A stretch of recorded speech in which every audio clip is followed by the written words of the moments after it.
Hello जय मसीह की। आज के सरमन में हम जो सुनेंगे कि अपोस्टल अंकुरनाला जी ने जो हमें कहा कि अगर आप क्रिश्चियन हैं तो चर्च जाना नहीं भूले, तो खुदा ने जो आपके लिए बड़ी ब्लेसिंग रखी है। आए हम सुनते हैं।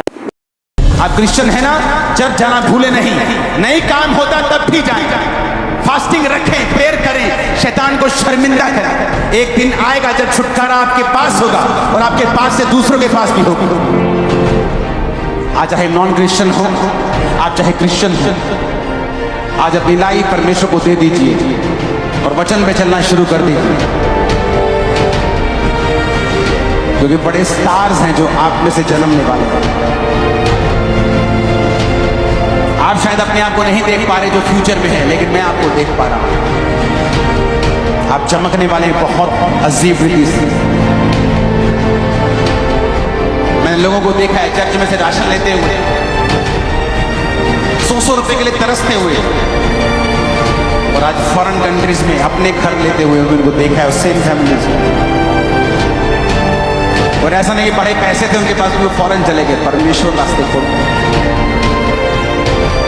ऐसा नहीं कि चर्च ने को लेटर दे दी, क्रिश्चियन लोगों को वीजा मिल जाता है, ऐसा नहीं। जीसस की कृपा से मिलता है। हमारी फाइल चाहे कमजोर भी है। तैयार हो जीसस को अपनी लाइफ देने के लिए? मैंने कहा पीछे करने के लिए जीसस का तैयार हो। कहती है परमेश्वर ने आदम को बनाया था, तो जितनी चीजें आप देख रहे हैं, ये लाइट से लेके, ये पेड़ से लेके, जमीन से लेके, सब चीजें परमेश्वर के शब्दों से बनी। बाइबल कहती परमेश्वर ने कहा उजाला हो जाए तो उजाला हो गया। बाइबल कहती परमेश्वर ने आकाश के पक्षियों को, समुद्र के जीवों को, पेड़ पौधों को, सबको अपने वचन से बनाया, लेकिन मनुष्य को उसने अपने वचन से नहीं बनाया। बाइबल कहती परमेश्वर ने मनुष्य को जमीन की मिट्टी को गूंथ कर, अपने जीवन के सांस को फूंक कर, परमेश्वर ने उसे अपनी समानता में बनाया। और वचन कहता है कि परमेश्वर ने अपने जीवन के सांस जो थे वो आदम में फूके थे। और नए नियम में जब हम परमेश्वर के वचन को पढ़ते हैं तो बाइबल कहती है कि वही सांस जो आदम के अंदर फूका गया था, वही सांस परमेश्वर के वचन के ऊपर है। सेम सांस, वो सांस जो आदम के अंदर फूका गया और एक मिट्टी का पुतला जीवित हो गया था।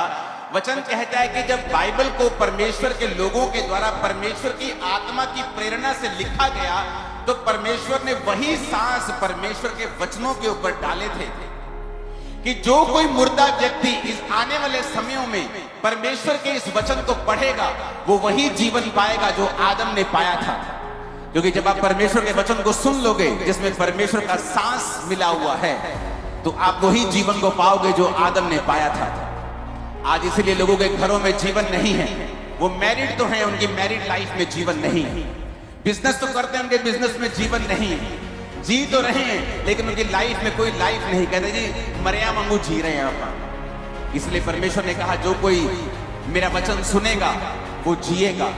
अगर कोई मृतक मेरा वचन सुनेगा, जितने मृतक परमेश्वर का वचन सुनेंगे वो जी उठेंगे। बाइबल कहती है वो चाहे फाइनेंशियल जी उठना हो, वो चाहे शरीर का जी उठना हो, बीमारियों से जी उठना हो, घरेलू जी उठना हो, मानसिक जी उठना हो, हर प्रकार की मौत को बाइबल कहती है परमेश्वर का वचन काटता है, खत्म करता है, जब आप अपना कान परमेश्वर के वचनों के ऊपर लगाते हैं। और यह जैसा कि हमने सुना है कि जो है परमेश्वर ने हमें कैसे बनाया और हमें रेगुलर चर्च जाने से क्या मिलता है, तो ऐसी और वीडियोस देखने के लिए हमारे चैनल को सब्सक्राइब करें।